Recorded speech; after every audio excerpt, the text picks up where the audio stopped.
Hello guys, hi, Are here. Welcome back to Connect with Uganda. So today I have a very exciting live stream for you. I'm here with Dr. Daniel. He is a popular farmer in Uganda and of course a very popular on YouTube as well. He is a medical doctor, so he's going to tell us all about his journey, how he transformed from being a medical doctor and quit his job to be a farmer. And of course he's also going to educate us about how you can do farming in Uganda because he's very experienced. He has grown his farm. He started small. He is now bigger. So he's just going to share with us all the tips, all the questions. He's just going to answer each and everything. So when you guys are joining the stream, make sure that you give it a thumbs up. Give it a like. Go to the comment section. Let me know who is here. Let me know where you're tuning in from. And we shall dive into the discussion immediately. So I'm going to add Doctor to the stream right now. Hello, Doctor. Hello, Rachel. How are you? I'm glad to be here. I'm glad as well. Thank you so much for accepting my invite to the live stream. It's a pleasure. It's a pleasure to be here. Yes, so kindly introduce yourself. Okay, so I'm Dr. Daniel for many years, but my name's Daniel Masaba. And currently, I'm actually a retired medical doctor. Retired in terms of I don't really do any more medical practice for purpose of earning money. I do it, for leisure purposes or as volunteering. But ideally, I'm a retired medical doctor since a few months ago. And currently, I concentrate on farming. I spend most of my time doing farming. Yeah. Wow, that's very interesting because you're very young. So when you say that you're retired at your very young age, people would wonder why you're retired. Yeah, but I know your channel. I know you're a very passionate farmer. You educate people about farming in Uganda. I see you've also grown your farm from just being about poultry and included in other animals as well. So to begin with, what inspired you to be a farmer? Because when you study human medicine, it's like it takes a lot to be a doctor. You have to also be very passionate about being a doctor, I do assume. And of course, you also have to be like very smart as well to be able to understand, the biology in someone's body. So why would you leave the medicine, young as you are, it's not like you're old, you're still young, and then want to be a farmer? Okay, my journey is actually quite an interesting one. It's not that I set out and actually wanted to be a doctor, but when I started out, right from the time I was in medical school, I knew that being a doctor was something very small for me. It felt like it was very limiting, and I wanted to be something more than that. I actually had a dream of retiring by age 35. That was the goal. Of course, I've done it way earlier, even before 30. But then after I graduated from my medical school, I decided that I wanted to have a side hustle, just like everyone else. And so I used to spend lots of hours, lots of time reading and researching. My goal was not really to go into farming, ideally. But then I discovered something called greenhouse farming. I don't know if you've heard about greenhouse farming.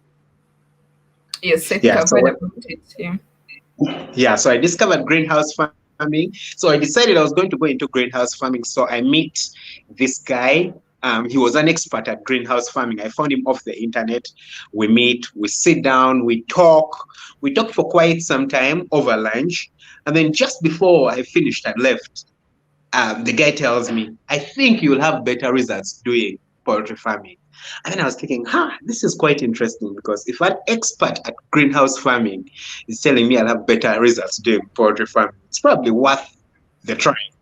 So I decided to give it a try, did a lot of research, as much research as I could.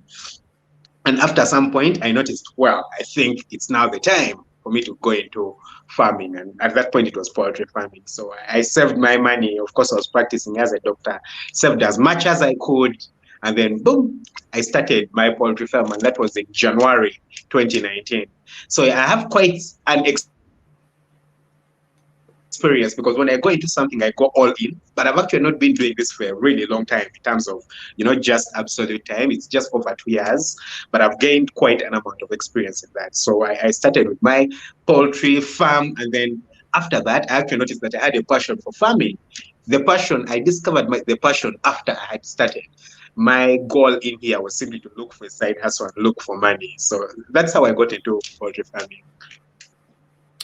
Wow, interesting. So I know most of my viewers are usually people who are interested in farming. I already see someone called Gardening with Kansime. She could be a subscriber probably.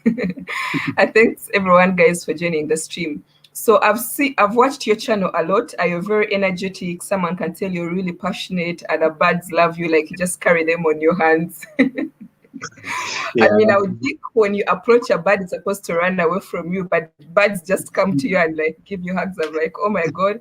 I saw a Yeah. video where you're playing a guitar and singing for the birds. I was like, wow, this is very interesting. So I want you to tell us about, because you talk about starting small. If someone doesn't have enough capital, maybe if they want to start really small, and maybe they also don't have enough experience, how do they do it? You can tell us. Okay, so the whole thing to do with farming is that in poultry farming particularly, or any other kind of farming, is that it's quite wide. When someone is seeing you from the outside, it looks like something very small. If you're just watching me on my channel, you'll probably just be thinking, oh, this guy is keeping chickens. But what you need to understand is that there are very many different kinds of chickens. Currently, on one of my farms, I'm keeping what we call parent stock. And the parent stock is what we use to breed the commercial birds that everyone has. And that's parent stock for layer chickens. Now, those are really expensive chickens if you want to go into them because, number one, it's very hard, not hard, it's impossible to get around in Uganda or Africa. You literally have to import them from Europe, number one. Number two, there's a lot, for example, the vaccination is different from the usual birds. The feeds are a little bit special. They need special care. And then after you've started getting the eggs from those birds, you need special machines to hatch them out. So it's a bit, what we call more advanced farming. But even just with the basic farming, we have what we call, let's say, layers. Those are chickens that you keep if you want to just keep them for eggs. We have broilers, which are actually, I think, more common, people who keep chickens for meat. We have the dual-purpose birds. Most people here call them croilers, but croilers is just one of the breeds, There are very many other different types that grow to different weights. Then we have the local chickens. So depending on what you want to keep and what your vision is, you'll have different starting points. For example, for my grandmother in the village, or if you're someone out there who doesn't want to get stressed, you don't have a lot of time to take care of the birds, you don't have a lot of time to, keep running around. The easiest way usually to start is with the local chickens. The local chickens, that chicken which you need to chase for like 1 hour to catch it. Yeah, those Yes. are the local On chickens. free range. Yeah, Our exactly. local breed, like the Uganda or Nyankole Exactly. chicken.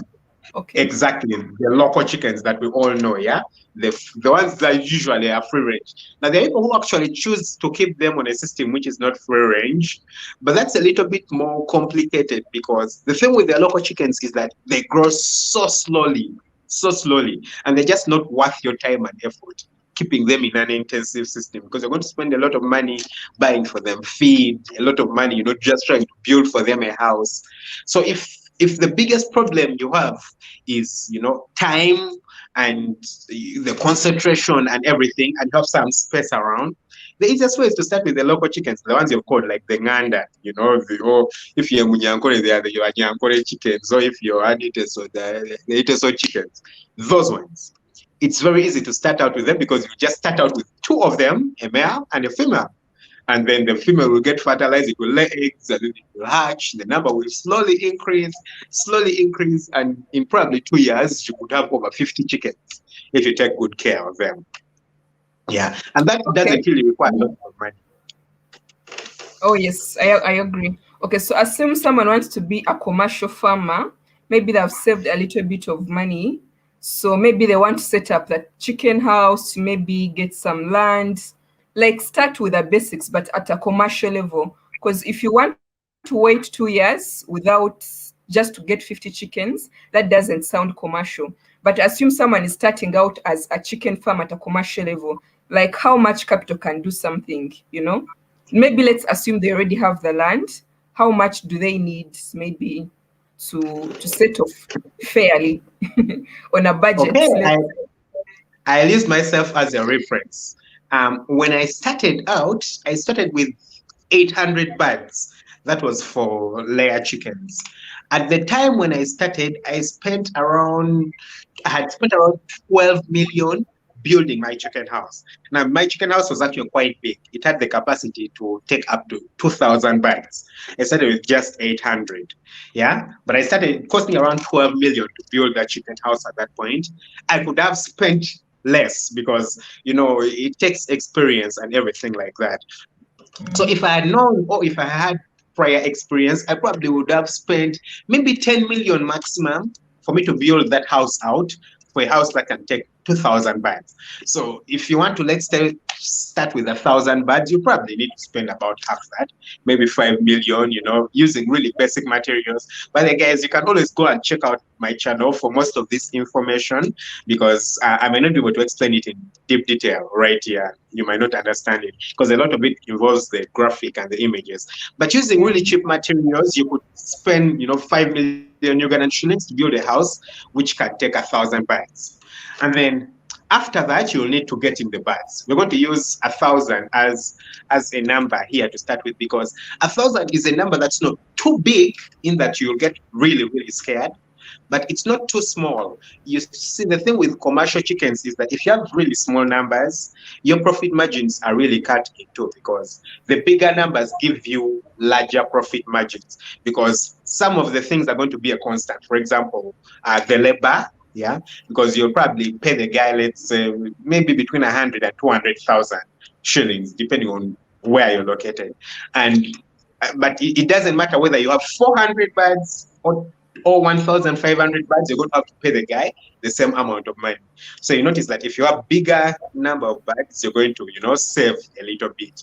And then when you're sourcing things like chicken feed to get them onto the farm, you're most likely going to pay the same amount for the transport, whether you're carrying 1 ton or you're carrying 3 tons of feed.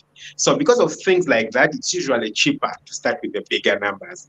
But 1,000 is a really good number to start with. It's a good compromise between you learning and starting out at the beginner level and also getting to a point where you're actually getting profit. So for 1,000 birds, if you're going to be keeping layers, you'll probably invest around, again, 5 million in the birds themselves. So again, that's quite an amount of money. For me, by the time my birds go to the point of laying, because for layer chickens, the point you start getting back your money is when the birds actually lay their eggs. And that's around 6 months. Ideally, that's when you're sure the birds have reached a point and they can sustain themselves. For me, by the time I got to that point, I'd spent around 32 million shillings, which is actually quite an amount.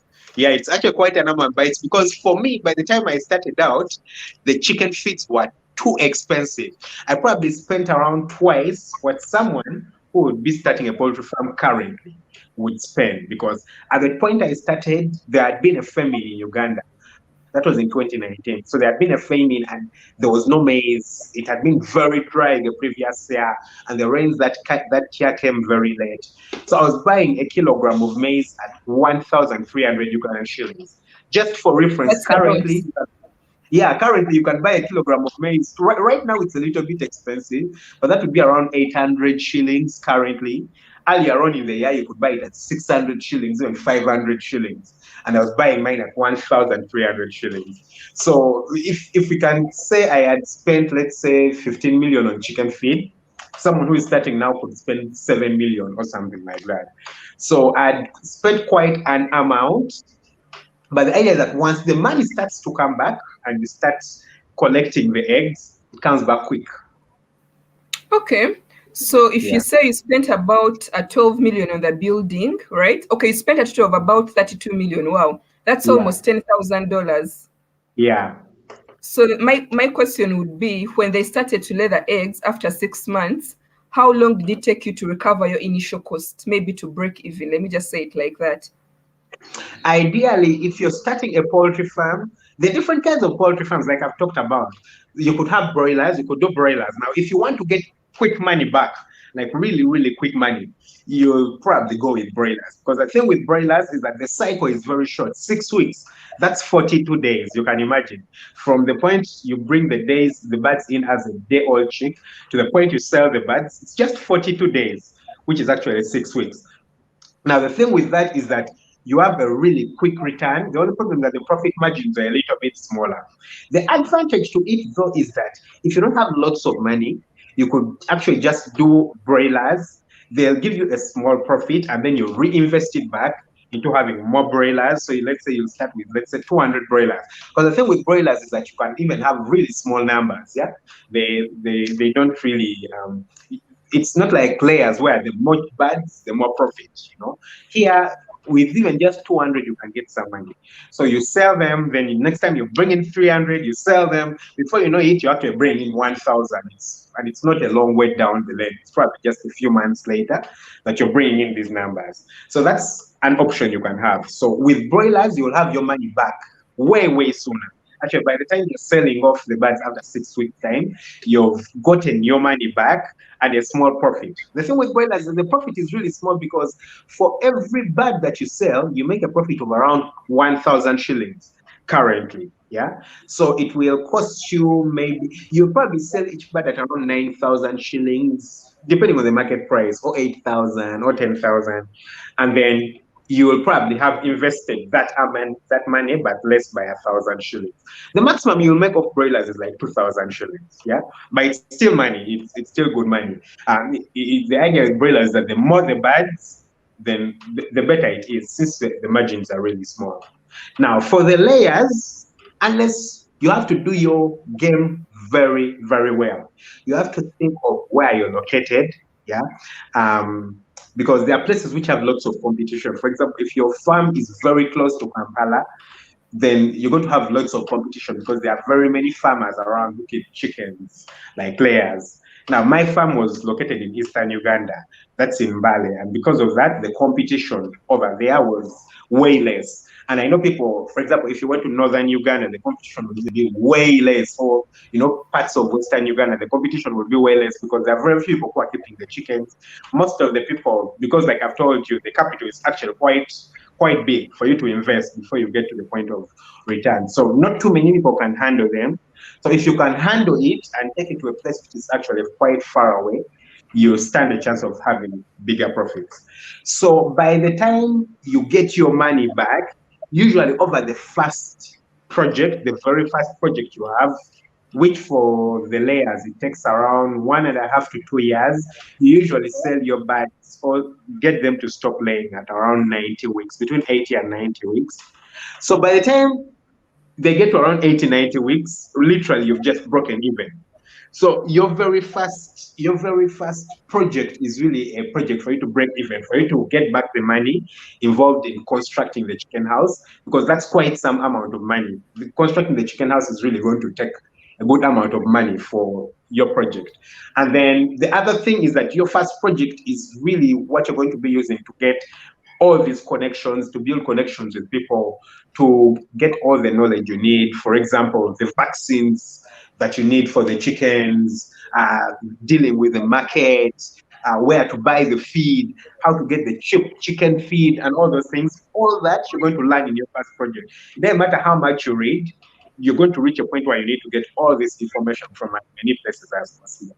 So ideally, by the time the first project is ending, you're just breaking even. The advantage, though, is when it gets to your next project, you're going to have very little investment to do. You're not going to build another chicken house. You're not going to buy things like chicken feeders, the drinking systems, everything that you're going to be using on the farm. Really, the only thing you're going to buy is now the birds and the feed.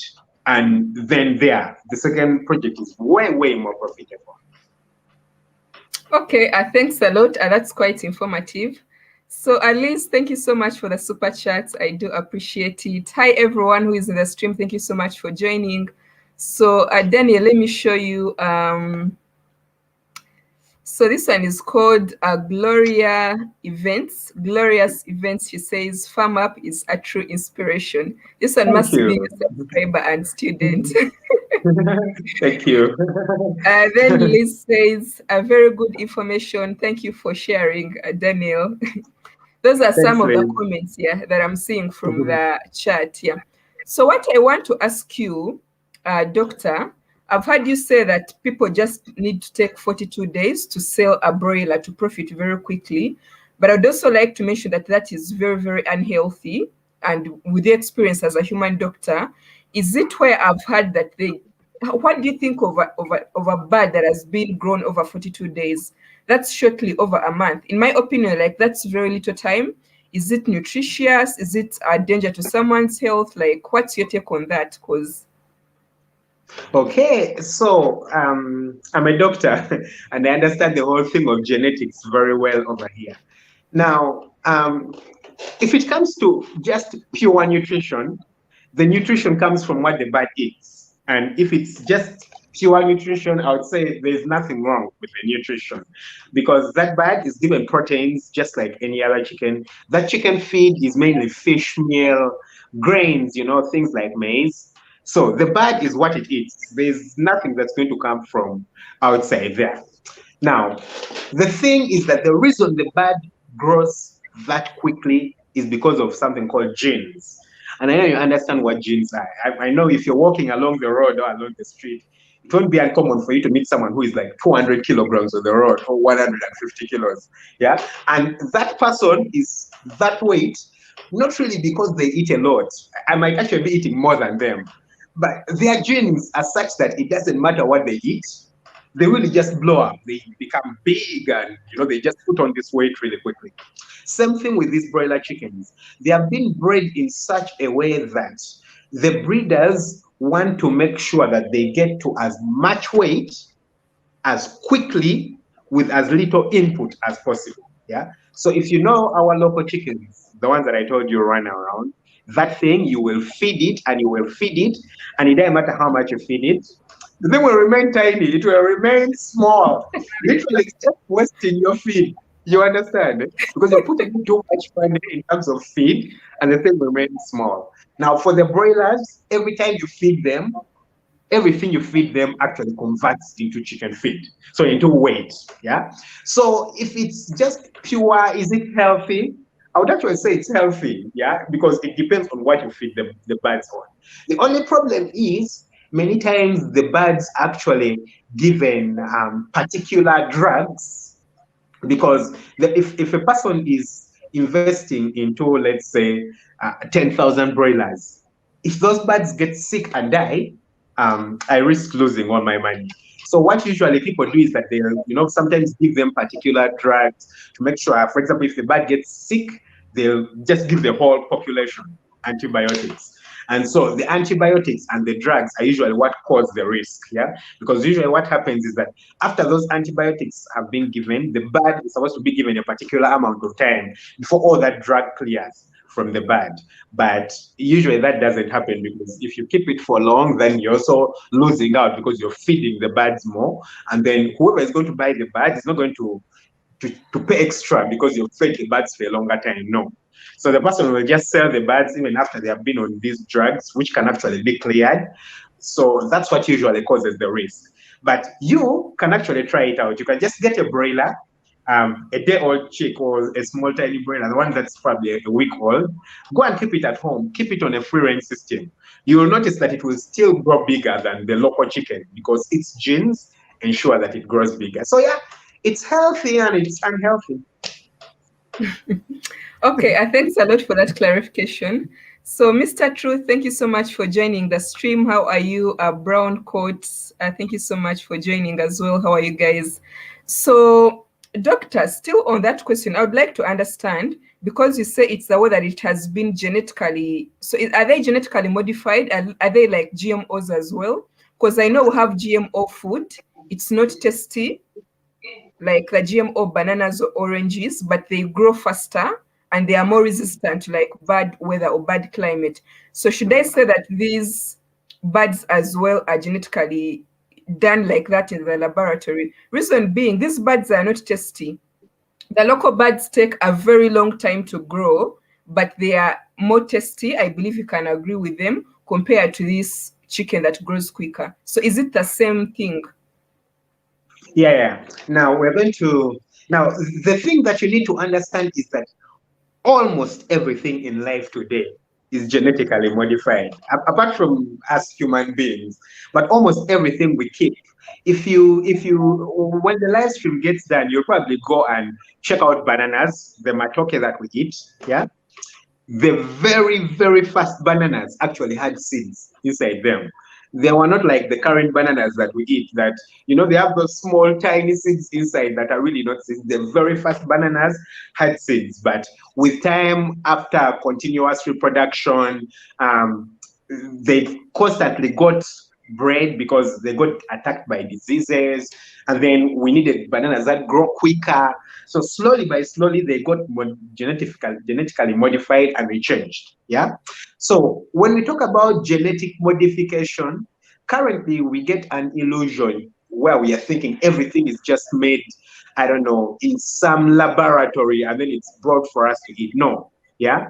Everything, literally everything currently on the market, everything that grows has some form of genetic modification. Genetic modification simply meaning, it will be taken to the lab, they will test it out, and then they will find, the best breed in terms of how quickly it grows, how disease resistant it is. Of course, sometimes it's things like test, because test is very important in terms of genetic growth.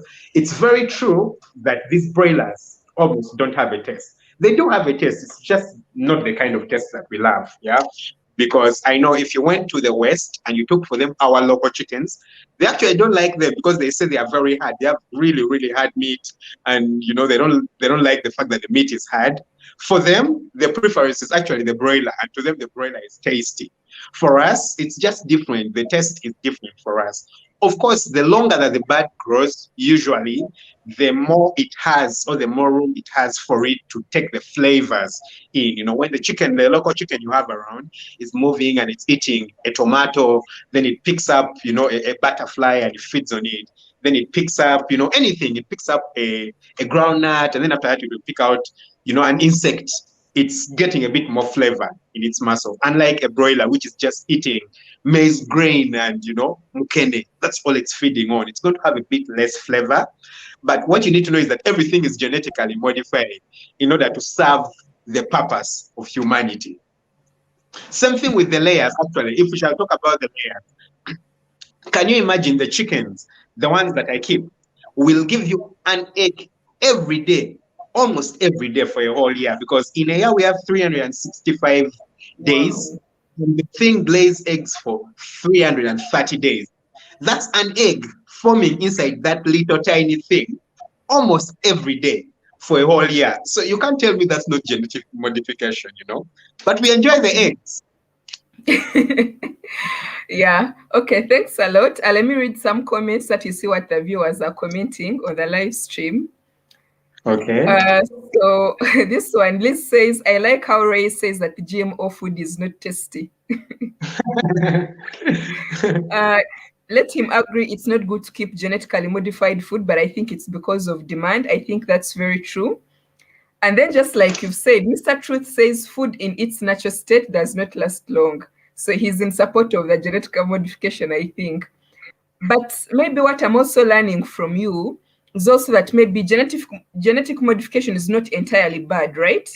It's not. Yeah. Do they introduce something external, or do they get nice qualities from this bird and combine them with nice qualities from another bird, or do they introduce something external? That's what I would want to know. Exactly. So this is what happens. Let me explain. I'll use chickens because chickens are the easiest way for me to explain all these things. So I'll use, let's say, eggs. Yeah. So what happens is that we want to get the chicken that lays the most eggs with the most disease resistance, because no one wants their chickens dying from disease. And then we know that over here, let's say in Uganda, we mainly prefer the brown eggs. For example, if you went to a market and you found white eggs, the white eggs, there are these white eggs that, for example, people in India eat. You most likely won't buy them because here we prefer the brown eggs. So what happens is that we shall have a very huge pool of chickens. at a lab somewhere. I wouldn't say a lab, but let's say a hatchery somewhere, yeah, where we have all these chickens. We have chickens that are very good at laying, but these chickens are not very disease resistant.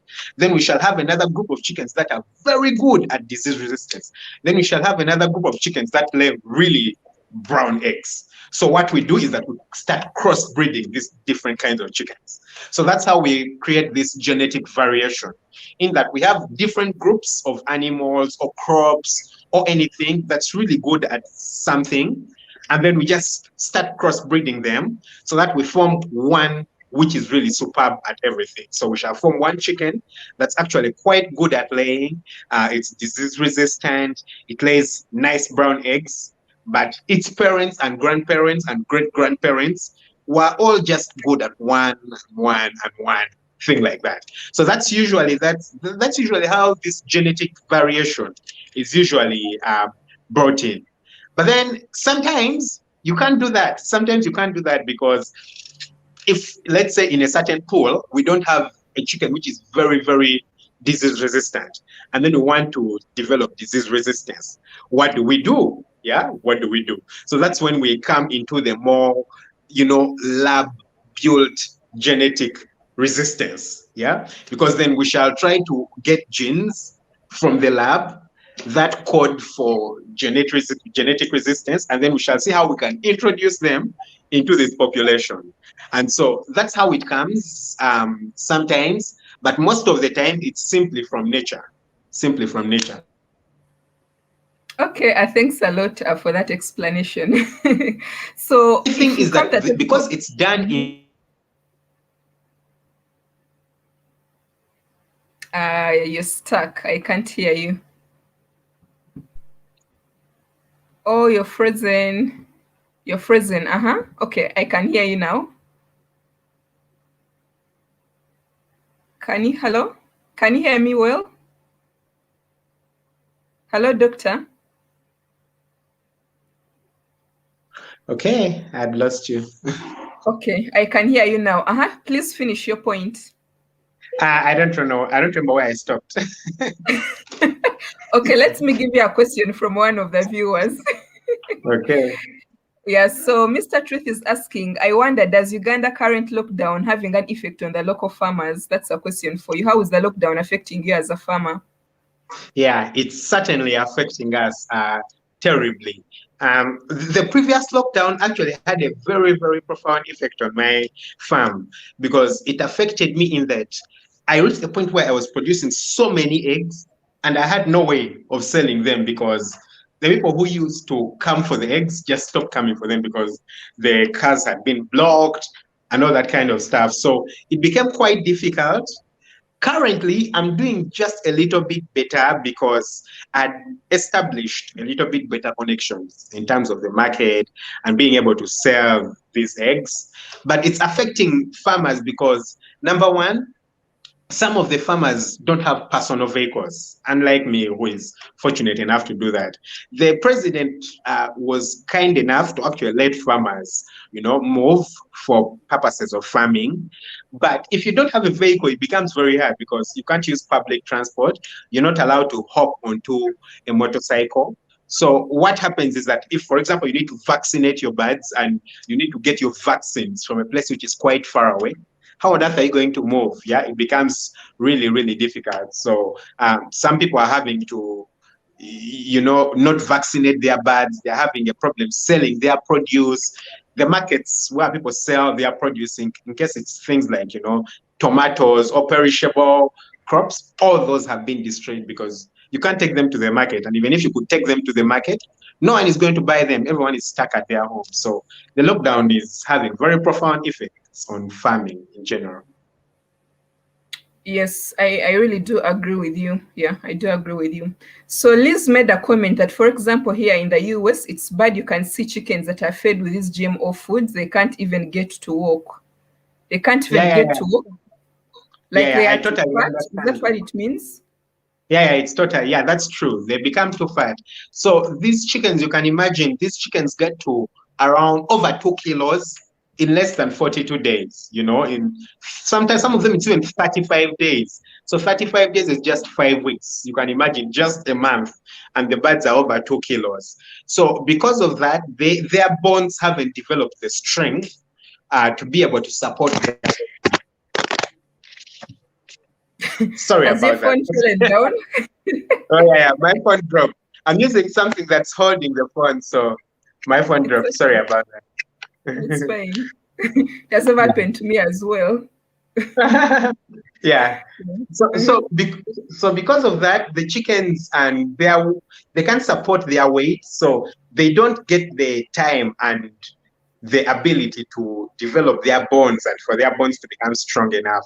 So they can't carry their weight. They have a problem walking and things like that. So that's a pity. So ideally, they have to be murdered or they have to be killed, cut for eating by the 35th day or the 42nd day. Otherwise, beyond that time, they become unhealthy because they just can't handle their own weight. Wow. So I prefer to stick to the local chicken, you know. I think even in Kampala, when I'm buying my chicken, I prefer to go to some specific restaurants because where I believe maybe they sell local chicken or at least chicken which has taken maybe like a number of good months to grow. But that's just my preference. So I have a question for you. I've observed this on your YouTube channel, but you've also mentioned it. So you import chicks from outside countries, maybe from Europe. Did you mention like Hungary in one of your videos, maybe, or Yeah. maybe the Netherlands? You've also mentioned that some breeds are not maybe present in Uganda, but then there are very, very, very many poultry farmers in Uganda. Very, very many. Because we consume a lot of meat. We eat chicken every day. We eat eggs every day. Because people in Kampala especially, we don't dig. We just cook. We just consume. So there is a very large market. So are you all importing chicks? Why doesn't someone have an incubator to hatch for all the farmers in the country? Is it that expensive to start that kind of project to incubate the chicks and be able to sell to the rest of the farmers? Why do you have to import them from the Netherlands or Hungary? And then last time you had to wait for a long time, right? I do agree. And then maybe have inconveniences because of COVID. There is a video that I watched on your channel where you're talking about your experience when receiving those chicks and then received them, and some of them even died. So why isn't someone locally doing that? That's what I would like to know. So actually, there's local people doing that. That's the interesting bit. So you might wonder why I got the birds from out. My very first lot of birds, I actually did get them from Uganda.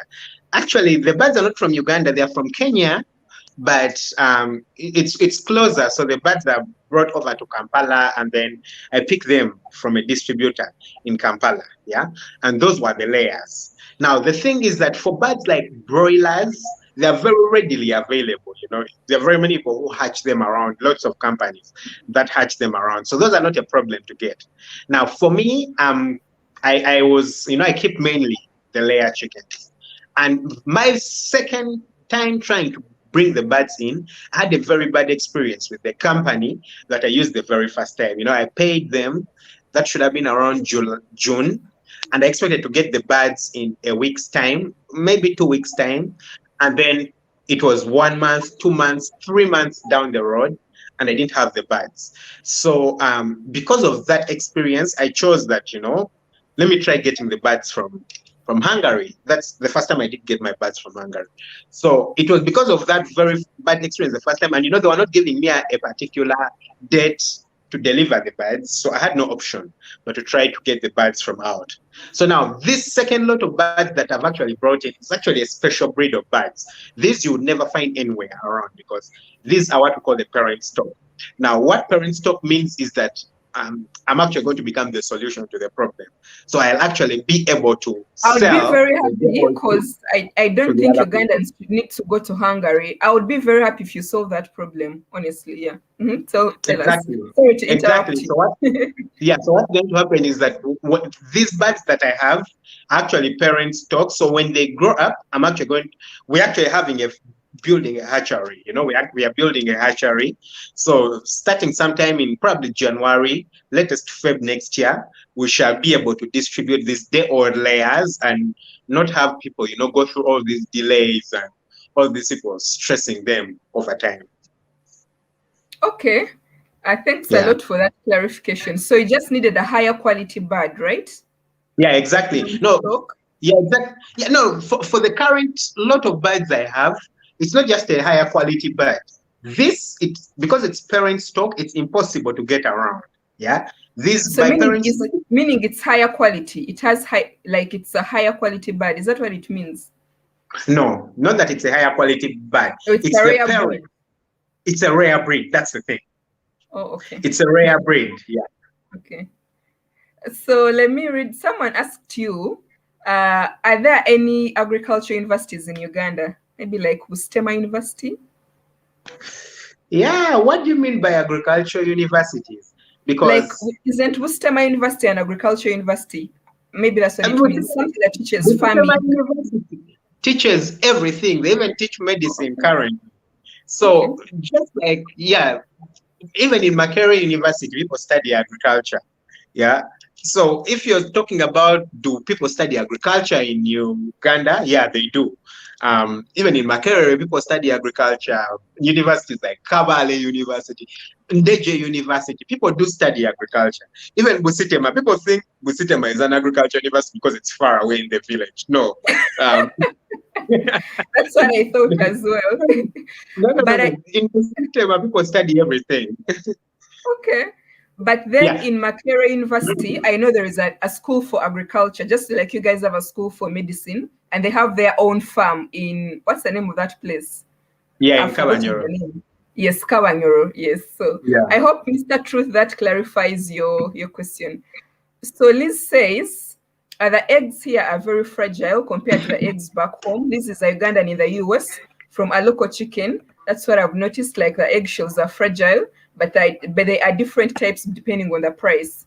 So I think these modern countries, they categorize products according to maybe the quality and how the product is groomed or how it has been taken care of. That's what I think. Oh, okay. Guys, Dr. Daniel has gone off, so let me wait for him to come back to the stream as we continue the discussion. Yeah, so Liz, I thank you so much for the contribution, and of course, Mr. Truth as well. Mr. Truth, I don't think somebody can go to a regular university and learn agriculture stuff. Yes, that's very true. In Uganda, you can go to a regular university and learn agriculture, but yes, but of course you find a university has like an agriculture school, like Makerere University has a department for agriculture. You can secure a degree in agriculture. So yeah. Mr. Ray says yes, you have to be Pan-African, my friend. That's the way to go. Have to be Pan-African. Let me see what other comments are here.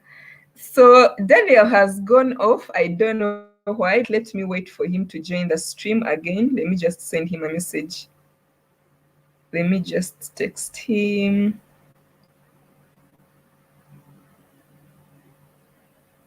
Probably his phone has blacked out. I don't know, because he was using his smartphone to. Oh, okay. He's here. You're back. Oh, Hey. yes, I'm back. Okay, I welcome back here. So you Thank found when you. I was reading comments to the viewers. So the other question I would like to ask you, most of my viewers are African Americans, who are interested in like coming to Uganda, to do a business, to Uganda or any other African country. Majority of them are interested in coming back to the continent, they want to connect with their roots and things like that. So if someone is coming, and most of them actually, they do want to do agriculture, real estate, but most of them, a good number of them is actually agriculture. So I want you to tell us what challenges a new farmer, this is not even for only them, but anyone else, what challenges are in the farming sector in Uganda? As a Ugandan farmer, what challenges do you experience? What should someone have at the back of their mind? What do they need to be aware of, before they go into farming business, commercial farming?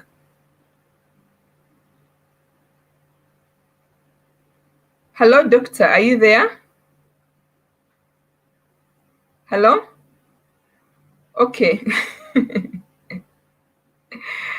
I don't know. Okay, Dr. Daniel has gone off again. I think he's having challenges with his connection. I'm thinking it's because of the phone. Um, I don't know.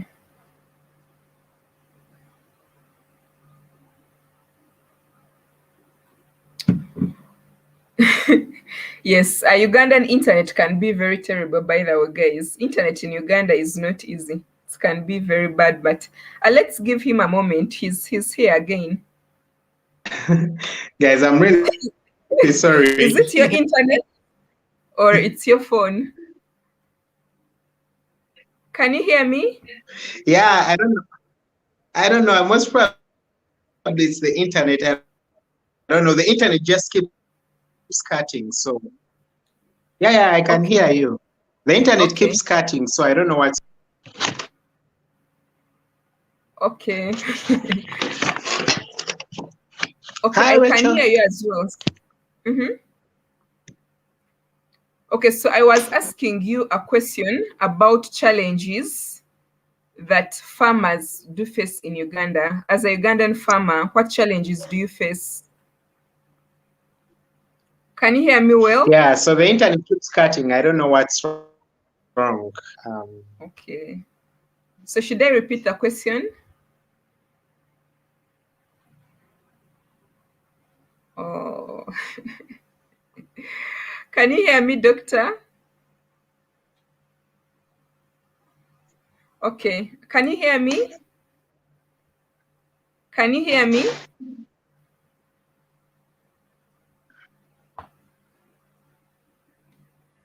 Oh my God, a doctor's internet is stuck. Can you hear me, doctor?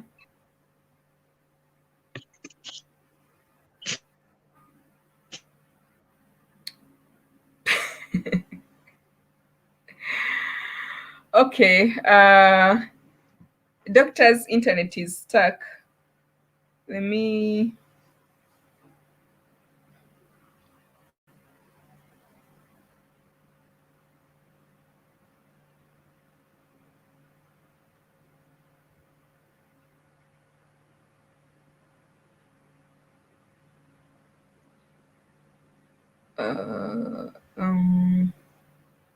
Hello? Okay, guys, I don't know. Daniel's having challenges with the internet. Let me just wait for him. Mr. Truth says, okay, so let me add you again. Yeah, looks like Can I'm you hear back. me well now? Yeah, I can hear well you. Oh, thank Jesus. Okay. Yeah, I can hear you perfectly. Okay, so Mr. Truth is saying internet business can be good business as well in Uganda, surely, because sometimes it's just a hustle. Alice says he's no longer a doctor, but rather a farmer. So she start calling you Farmer Daniel instead of Dr. Daniel. Well, fortunately, the title stays, even if I retired. Yeah, that's true. The title stays. So before we went, I was trying to ask you, what challenges do you face as a farmer in Uganda? What challenges is anyone who is trying to start a farming business in Uganda? What should they have in mind that is going to challenge them according to your experience? Okay. From my experience, number one is that there are very few support groups. So most of what you're going to learn is actually going to be on a personal level. You're going to spend a lot of time and getting information from very many different places if you can. And the problem with that is that you're going to make lots of mistakes. So if you're not careful, you end up losing lots of money because there is not lots of information you're going to get, from out there. I know in the developed world or in the developed countries, it becomes easy because you can just, go on the internet and get this information. You could just go, find a support group somewhere. Over here in Uganda, that's why actually I started my YouTube channel, because I noticed that lots of people who, for example, wanted to start poultry farming didn't have this information anywhere. So I started it out in order to be able to give this information. So it doesn't matter really what you're going to be going into. You're going to have a problem with information. The second Wow. thing, yeah, the second thing that you're going to face, and if you don't do your research very well, is the market. Because depending on what you're doing, either the competition is too much, so the market is actually present, but you're going to have to compete with lots of people for that market, or there's actually no market for what you're doing. I'll give you an example. If you want to do greenhouse farming and you want to, let's say, grow tomatoes in a greenhouse, and then you're up country, it's going to be a problem for you because greenhouse crops are expensive crops. You put in a lot of money to grow them. And so you're going to have to sell them to a high-end market. For example, a hotel or something like that, a very nice restaurant. And if you're up country, in the village, you're not going to have anywhere to be able to sell those things. Otherwise, you're going to have to end up dumping them on the normal market. And that's not value enough for that market because they're going to buy them for cheap, things like that. So the market is either not there or the competition is a lot, unless you do your research very well, for you to be able to locate yourself in a place that's really, really good. Of course, the other problem that usually comes up is the capital for very many of these things. Like you saw, for me, I was doing the chickens, and you can imagine it was quite an amount that I had spent by the time I started getting my very first shilling. So if you haven't planned it out very well, you could actually end up running into a financial crisis. Because for me, for example, I planned that I would be buying a kilogram of maize at around 600 shillings, because that's what it had been at, a few months earlier on. But then I start out and I have to spend 1,300 shillings for every kilogram of maize. So Twice I the price. probably, yeah, twice the price. So I had to find other ways of sourcing the money and things like that. Because if I had planned on, let's say, 10 million for the feeds, all of a sudden I'm going to spend 20 million for the feeds. And if you haven't had it planned really, really well, then you're going to run into trouble because you'll fail to get all this money and then you end up giving up. So those are usually the biggest problem. Of course, the other thing which is common in all kinds of farming is diseases. Yeah, if you, for my last lot of birds, the one before the current lot of birds, I got a disease that wiped away almost a third of my population. And if you're not ready for that, that could very easily put you out of business. So those are usually the biggest, problems. But by far the biggest issue is getting the information, the knowledge gap, because if you've got that covered, then it becomes easy. It's easy for you to know where to get the drugs in case of a disease. It's easy for you to know where to find the market.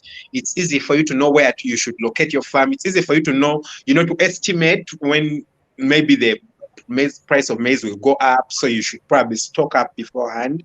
All that is if you have the correct information. Yes, so from what I've understood, according to what you've just told us, the solution is to find someone who is already doing farming, someone experienced like you, and guide a new farmer. Otherwise, you can waste a lot of time, waste a lot of money, and feel like you're failing because mistakes are very expensive, and especially when you venture into a business like that, making a mistake can be very, very costly. So I would advise any new farmer out there to learn from people like you. You already know the business, you have experience, let them come to you, ask you for knowledge and ask for help. So you've talked something about the markets. I would like to ask you, first of all, are you exporting any of your products? Maybe what you can also advise us from your experience as a farmer in Uganda, what agricultural products can be exported, or do you think have market to be exported outside countries? Because I'm looking at people who come to Uganda to do farming, but maybe since they're coming from outside countries, they already know like maybe things that could be exported. What's your knowledge about foods that can be exported out of Uganda, or even any agricultural products? Yeah, of course. For me, I haven't exported anything because my farm was located in such a place that the local market would just take up everything. So it didn't make sense for me to try to export because I couldn't even serve the market that I had locally. So I wasn't exporting anything. But being involved in farming, I understand that there's a lot of stuff that's exported, even just poultry produce. I'll give you an example. even the chicks we have, lots of the chicks we have in Uganda are, for example, imported from Kenya. And then I know people who actually also do export chicks to Kenya, the old chicks. So the chicks themselves, the poultry products, things like meat, like chicken itself, is a good export from Uganda to a country like DRC, because in DRC, I've interacted with lots of people from like DRC. Eggs, chicken, those are very, very difficult things to find that side, because it's very hard to run a poultry farm, for example, in the DRC. So those are things that are very easy to export to some countries like the DRC. There are other kinds of agricultural produce, of course, not like crops, like coffee. Coffee is a very, very, very good produce in terms of exporting over here in Uganda, because it's very expensive. You know that if you're coming from the US, those people in the US are crazy over coffee. Yeah. So Even Europe, yeah. yeah, exactly. Even in Europe. So they are crazy over coffee. So coffee is always a good idea to grow over here. People actually can't grow enough of it. You'll have things like vegetables. I know people who export vegetables. Vegetables are a little bit more difficult to grow and export because their shelf life is really short. Yeah. And because of that, most of the farmers here in Uganda have a problem buying the machinery that could enable them preserve the vegetables, refrigerators. You'd have to probably process them. And if you're going to process them into things like tomato sauce, you're going to have to compete with very big companies like, Ketchup and Heinz and all those things. So it becomes a little bit difficult for some of the perishable things. But the non-perishables like goat, for example, are also a very, very good idea, because even in Uganda alone, it's very hard for you to exhaust the market for goats. And then you'll have countries like South Sudan where it becomes very easy to export, because those guys, they're just going into farming. Yeah, they consume a lot of meat and they're just going into farming. They're just trying to stabilize, so they don't have a lot of meat and things like that. So the crops are a very good idea, not a very good idea, but the animals are the perfect idea. The other very good idea is the long-term crops, like, things like coffee, things like vanilla, the crops that really take long to grow. Those are very good and very nice export idea. Okay, thanks a lot for that information. So I want to talk about Liz. So taxes for exportation in Uganda are high. What I know with Uganda, when you're exporting, you don't incur any tax because you're bringing income to the country, right? Yeah, that's true. Yeah, that's true. The only problem with exporting is that because it's a mafia country. So sometimes you run into politicians who want a certain cut, and you have to bribe people to be able to give them, something like that. Just like if you're going to be importing even the birds, for example, agricultural produce, it's very easy to get tax waivers, because you're trying to bring stuff in and you're going to employ people. You're trying to develop the country. But for you to be able to get that tax waiver, you run into guys who want bribes and things like that. So usually that's the problem that you run into.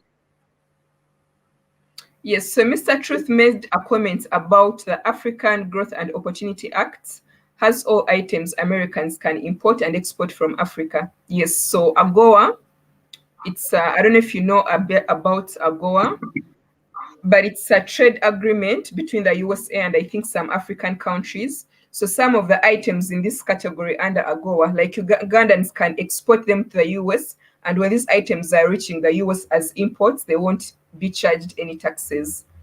So I think that's what he's talking about. Okay, that's very interesting. So a question for you, because agriculture is a very risky business, I saw when your chicks were sick, then you lost like there's a time they died, so many of them, when you're still in Bali. Like, so many of them, they just died, So if someone is scared, where is the risk less? Like if I'm risk averse, they call us risk averse, people who fear risks. Should I go into goats? Should I go into cattle? Should I go into birds? Like if I fear risks, because someone made a comment that they fear farming in Uganda. Someone just commented it in the live chat. which farming business would you consider as less risky, in your opinion, in terms of risk? Well, the idea is that I know you know that is that in terms of business, the riskier, the better. You know, the more money you're likely to make, the riskier. Of course, that's if you're able to handle the risk. So I don't know if I would advise for someone to go for the least risky, but there are businesses that are a bit less risky. For example, beekeeping. You know, if you're going to be keeping bees and you're going to be making honey, I've never heard of bees getting sick. You know, they never get diseases. So the risk is almost zero. You know, it's the risk is almost zero once you've set Unless up they your see you beehive. honey when you're going to the market. Exactly. So actually, that's something that I'm also going into. If Yes, I you saw follow me that. on Yeah, I my saw that. YouTube channel, yeah, we are doing a few bees. We set up hives, and the bees have started to move in. So, for example, beekeeping is a very good thing if you don't want to carry any risk. Yeah, it's just that it's a little bit slow, but when the money comes, it comes really nicely. Now, the thing with goats is that I do keep goats, yeah, on the farm, because currently I have two farms, yeah. There's a farm that I run independently, and that's in Bale, and then I have another farm which is in around Luwero, Nakaseke, and on that farm we have almost 500 goats and sheep. So it's actually quite a big number. So I have a very good current experience with the goats and sheep. The thing with them is that they're a little bit easier to keep. Yeah. That's if you have the land. Yeah. Because if you have the land, you know, you just let them move around, they'll eat the grass.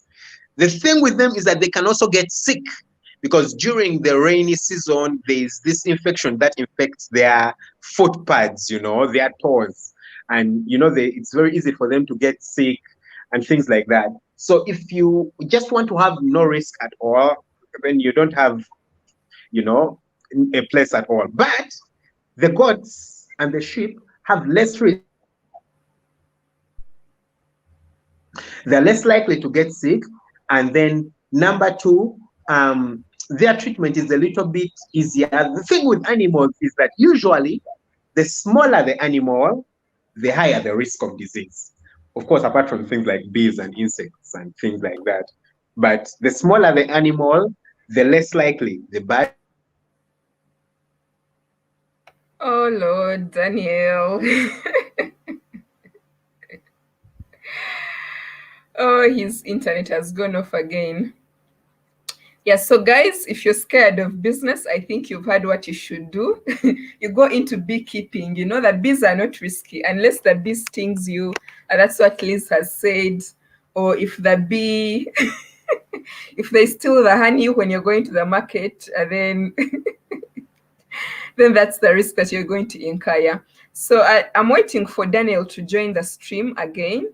But guys, I thank you so much for being in the stream. So I'm only seeing Grow with Liz. I'm seeing Mr. Truth. Who else is in the stream? I'd like to know who else is in the stream, guys. Say hello in the comment section as we wait for Daniel to come back. Let me know where you're tuning in from. I'm in Kampala, Uganda. Where are you guys tuning in from? Let me know who else is here.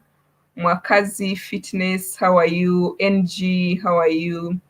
Ken Hags, how are you? Who else is here? So, okay, yes, Daniel is back. What about your internet? It has a record today. Yeah, I asked to be forgiven. No, it's fine. It's fine. I know it's fine. Yeah. So you're still telling us about. You said the goats they get diseases with the feet, and they said something about the less big the animal is, the Yeah.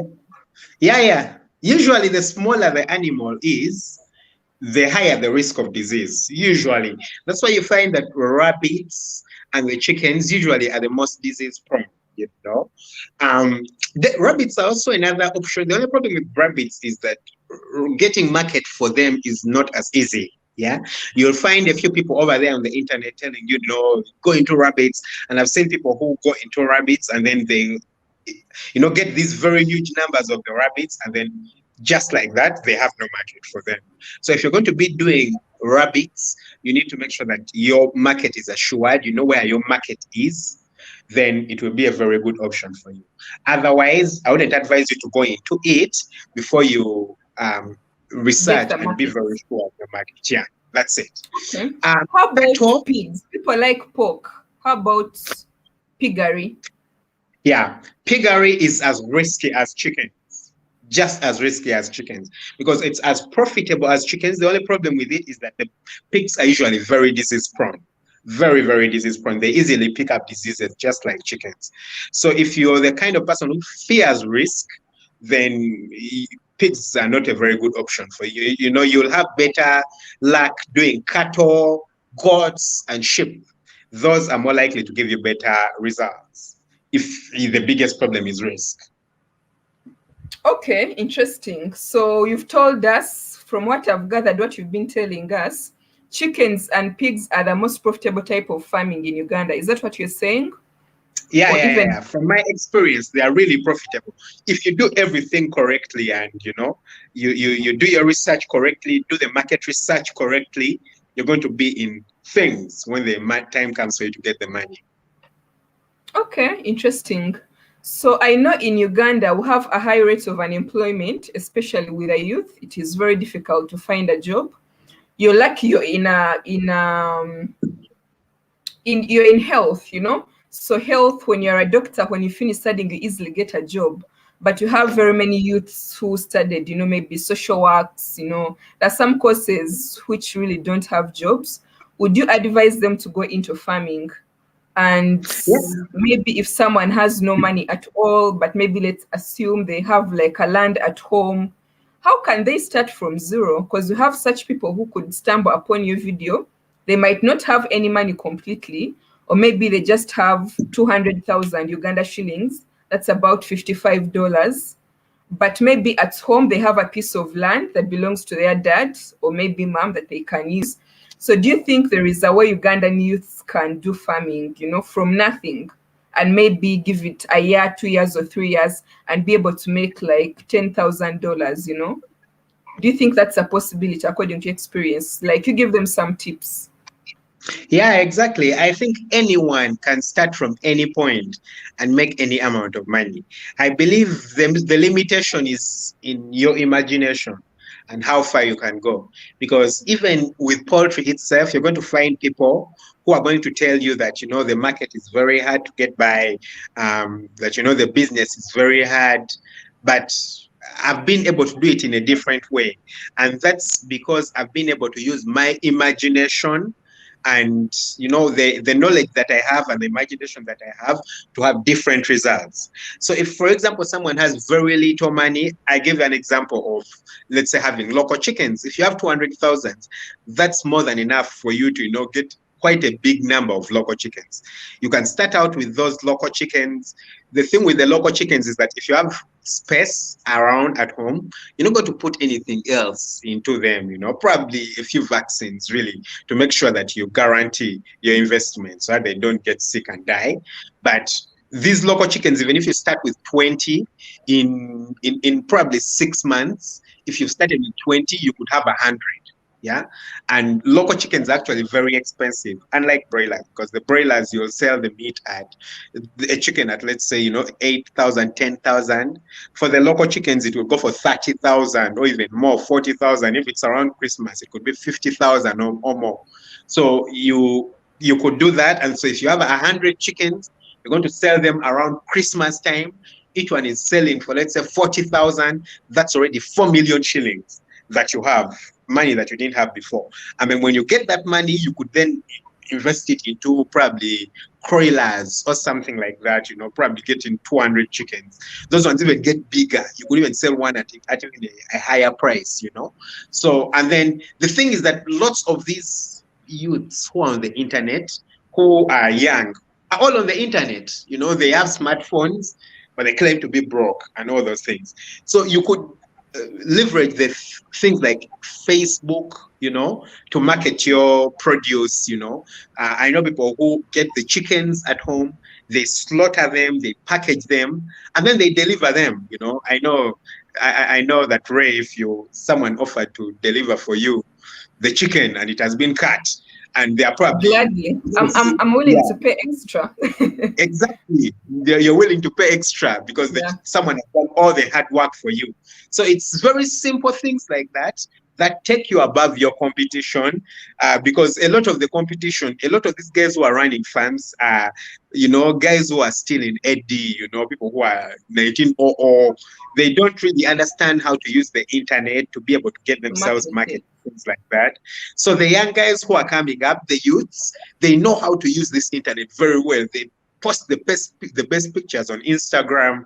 If you can post the very best pictures of your chickens on Instagram, you'll be able to get some market off it. So things like that, I believe, are able to get anyone from any point, and they could get 10,000 or more dollars in a really short time. Okay, great. I mean, yeah, that's really cool. I think anyone can do that. Absolutely. I think anyone can do that. So my other question to you would be, you've told us you have two farms. You started your initial farm in Eastern Uganda that you started by yourself, but then you now have a bigger farm in Central Uganda. I saw you say that your farm is 400 acres. That's a very, very massive piece of land. So how were you able to come from your smaller farm, which was also not small, because you invested almost $10,000 while starting it out, to this humongous farm, which is worth millions? By the way, I'm going to come and give you a tour. I'll even come with a drone and do the drone shot of the farm. Because 400 acres is quite huge. So how are you able to Yeah, make that transition in like 2 years, not just 2 years or even less? So how are you able to do that?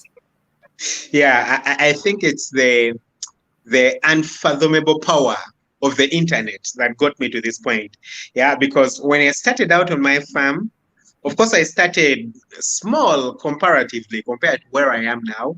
But after I got all this information and I kind of became an expert in the field, I reached a point where I knew that I wanted to grow big.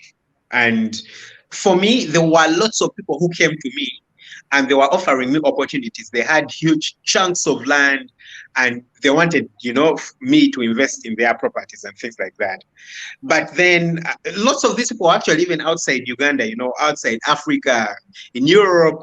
But then it was until I have a friend, he had actually been a friend of mine for quite some time, who actually owned this property. He owns this property. And he wanted to go into farming, but he wasn't really sure of how to do it. So I decided, hey, so I have the ideas, I have some money, you have the property, you actually have the land. How about we come together and we make this happen? So this is how actually I got to have a stake in a really huge property. So it's not that I got my money outside there. It would probably have cost me over 1 billion shillings, honestly, to be able to purchase that property.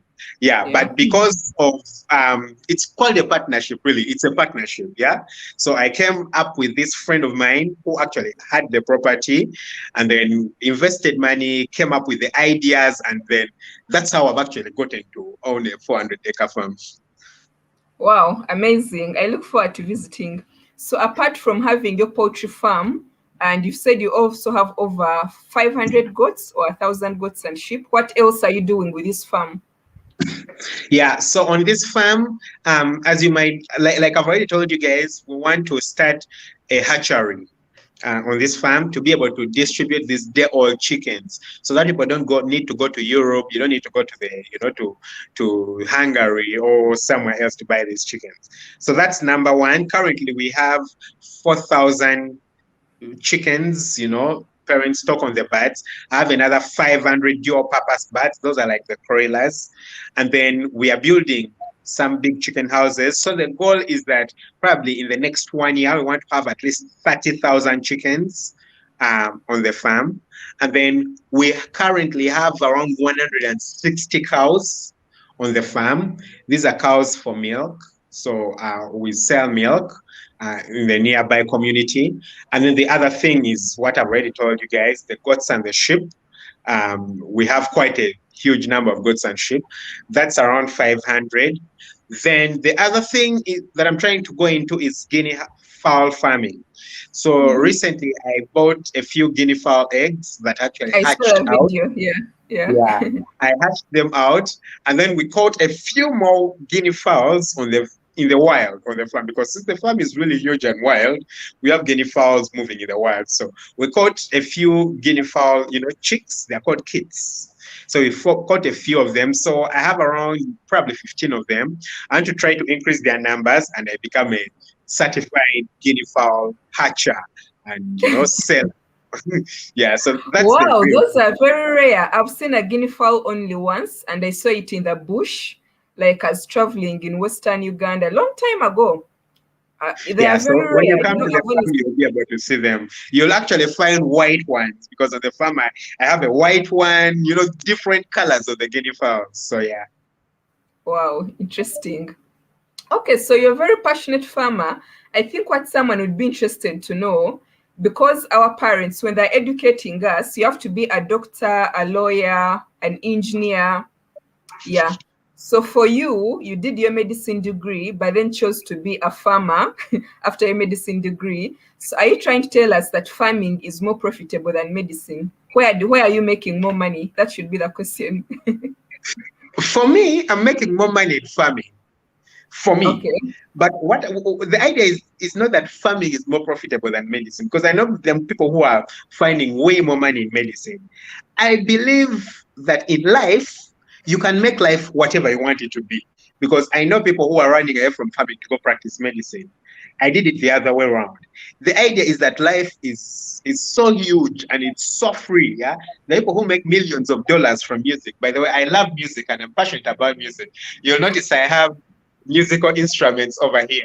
So there are people who are making millions of dollars off music, playing guitars. So the thing with life is that life is what you make it. Yeah, it's you can make money from anything. Anything. You, Ray, I know you're making money off YouTube. I'm making money off YouTube. Yeah. There are people who are making money off farming. There are people who are making money off, I don't know, anything, any kind of thing. So it's not that one thing is better than another. No, I don't believe that's the whole thing with life. Yeah. You choose what your passions are. Sometimes it's even not just about passion. You can make anything work, even sometimes when you're not passionate about it. But if you put your, mind onto something, chase it with everything that you've got, do it the very best way that you can, you'll always find someone who is willing to pay you for whatever you're doing very well. So it's not just farming out there. Anything can be made profitable. Yes, I agree with you. Yeah, you're right. I agree with you. So I watched one of your videos where you say that doing human medicine made you a better farmer. Could you tell us about that? Yeah. Doing human medicine certainly made me a better farmer, because it gave me the edge over very many farmers. Very many farmers didn't go to school and study, let's say, the kinds of drugs to give something in case something gets sick. Because chickens or animals generally are like us. We are all animals. And I can tell usually when someone is sick. It's very obvious to me when someone is not feeling well. And if, for example, I suspect that they have a viral infection, the kind of treatment I'll give them is different from if it's a bacterial infection or if it's a parasite, something like that. So me having a background of human medicine means that it would be very easy for me to pick out, for example, poultry diseases. Number two, I don't need to hire a vet. Yeah, I do most of the work which would need a vet on the farm. Myself, I go buy the medicines. Number three, because I have a natural empathy, because I studied medicine and I want to take very nice care of people and make sure everyone is feeling as well as they can. That spills over into animals. I want to make sure that the chickens are feeling as well as they can, that the goats are feeling as well as they can. I feel really sad and bad when the goat is sick or when the chicken is sick, and that means I give them an extra care that usually someone else wouldn't, and that means that the animals actually have better health and then they have better results for me. So generally, me practicing medicine made me a better farmer in that respect. Okay, I agree with you, but you've just scared an aspiring farmer who didn't study medicine. They're like, oh my God, I look up to Dr. Daniel. Now he knows to figure out these diseases. Personally, I have to No, hire no, a no, no, vet. I no, can't. no, no, So no, no, no. That's not you it. think you I would be do equally a good farmer if you didn't have the medical background? exactly. I would still be a good farmer. You see, the thing is that the most important thing is the passion. Yeah, with passion, anything can be learned. Yeah, I know you do video editing on your YouTube channel. You didn't probably go to school and study video editing. No, it's simply because you are interested in it, and you got a computer and you decided to learn a few You things. learn You decided Premiere probably Pro, watch tutorials, hundreds of exactly. them. Exactly. You watch tutorials, you're now probably a very good photo editor. Someone watches you and they're like, but this girl, like, how does she do these things? Something with everything else in life, yeah? Even when it comes to poultry or chickens, you just need to get probably one or two, three or three books that you just need to read, and you'll have all that information available to you. You actually don't need to go to school to learn all these things. Okay, interesting. Yeah, so someone asked this question. This is Liz. Is Daniel single? Asking for my neighbor. Liz, I you saw tell it your neighbor to earlier, then call I me. forgot. I scrolled past it.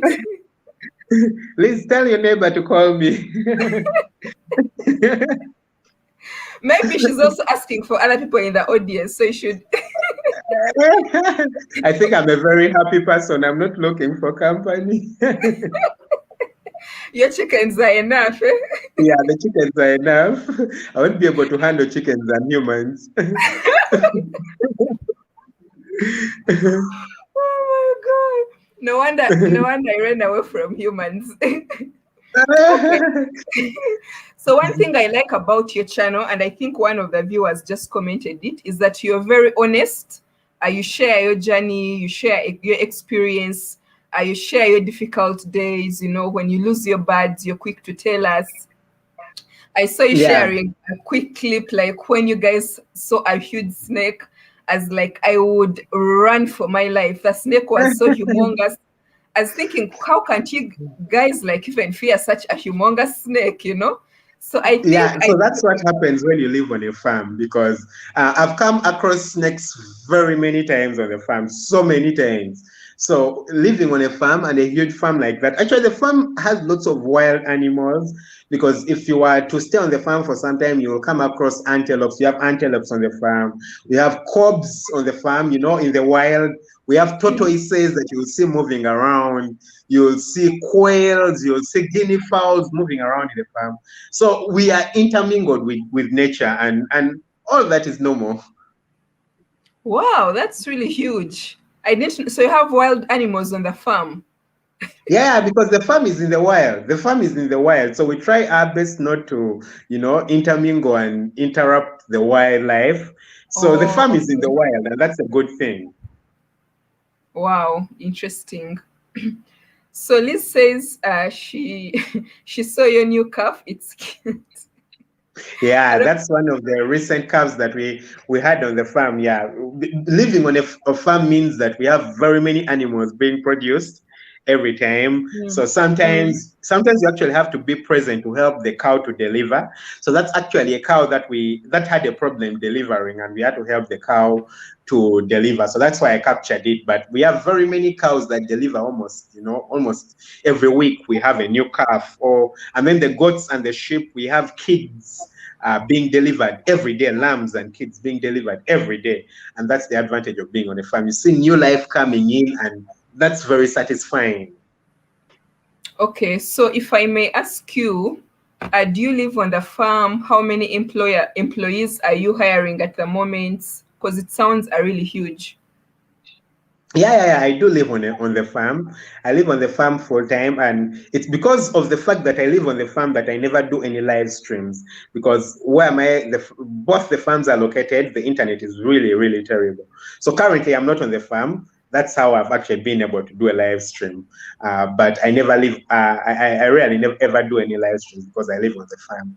And then on my very first farm, I have just one employee because the space is small, the birds are few, one person can handle, but then I have people who help around. I have my grandmother who deals with the cash. and everything to do with the money. And then I have a cousin of mine who also helps with lots of work on the farm. So ideally, it's 3 people who are mainly working on that farm, not just one person. And then on the other farm, because the other farm is way bigger and you're doing lots of building currently, there's quite a huge number of employees, something close to 40, around 40 employees, and most all of them stay on the farm. They all stay on the farm, including me. So it's quite a huge number of people that we have to deal with, including dogs and yeah. Wow, that's really interesting. So NG says doing farming was Daniel's calling and not medicine. That's why he ventured out into the area. I don't know. I don't know if it's a calling, because I believe that wherever life leads me, I'll be able to go. I never set out to be a farmer. I believe that life is what we make it. And yeah, right now I have a very deep passion for farming and I'm enjoying what I'm doing. But I don't know what I'll be doing 5 years from now. I could be a tour guide, taking people to, I don't know, deep inside the forest somewhere. So I believe that whatever I do, I prosper at it because I put my heart out to do the very best at what I can do. But yeah, I believe for now, farming is a calling. Okay. So Liz says, when I visit Uganda, I'll need to visit your farm, Daniel. I think Liz is your biggest fan here today. Yeah. Liz, I know Liz. Liz is an awesome person. Awesome person. I love her. Oh, wow, interesting. Then maybe you could also be a pilot, because you're still young and you're already doing big things. Oh yeah, when I started out, actually when I was younger, I wanted to be a pilot. That was my goal in life. Currently, I don't think I still have the time to go and study, but you never know. I could end up that way. I could. Yeah, you can. So what else would you like to share about farming that you haven't shared, maybe as part of your closing remarks? I know we've talked a lot already. What closing, the thing is that farming, anyone can do farming, yeah, as long as you're free with living an outdoor life. Because the thing with farming is that it is hands-on. You can't be a farmer and do it from your mobile phone or just using phone calls, or if you fear touching the dirt, you just can't be a good farmer. So the thing with farming is that you need to be able to get dirty. You have to accept the fact that you can get dirty. So farming is something awesome that anyone can do as long as you step out of your house. Farming can be done from anywhere, from a really, really small, tiny farm. I know there are people who, you're living in a rental and you don't have lots of space. You could just build a very, very small chicken house and you start out with just 3-4 chickens. And then slowly by slowly, you could expand into that. And farming can be done with people with, 1,000 acres, 400 acres, just like me. The thing is, be bold, step out of your passive limitations, because the idea is that limitations are just passive. It's what we have in our heads. If you just step out of your passive limitations, go for it with all your heart, anyone can make farming work. It's for everyone outside there. And the thing with farming is that we shall never ever stop needing it, because we need to feed and we need all our food from farms. Yeah, that's very true. I think because of COVID has made us realize which businesses can't be affected by, anything. And farming is one of them, because at the end of the day, you have to find food, you have to find where to sleep. So people always like farming, that's a sure deal. You always have somewhere to put your produce. I do agree with you. So Daniel, Onyango asks, where is your farm located in Bali? It's located in a place called Busio. That's if you know Mbale. If someone knows Mbale, then maybe they will know the place here. So I really, really do appreciate you. Thank you so much for coming by my channel. I think it was a very interesting conversation. You've taught us a lot about farming. You're welcome. You're welcome. Yeah, and I also look forward to visiting your farm to see how you do your thing. I'll be waiting for you. Thank you. Okay, thank you as well, and have a good night. Good night too. Bye bye. Okay, bye. Guys, thank you so much for watching. That was Dr. Daniel from Farm Up Uganda. So if you enjoyed the stream, make sure that you do give it a thumbs up. Do give a like, a share, a comment in the comment section. And I also do have a merch shop, guys. So if you'd like to support the channel, you can also check a link in the description. I'll go to my merch shop and buy something. And yeah, I'll see you guys on the next video. Thank you so much, and bye-bye.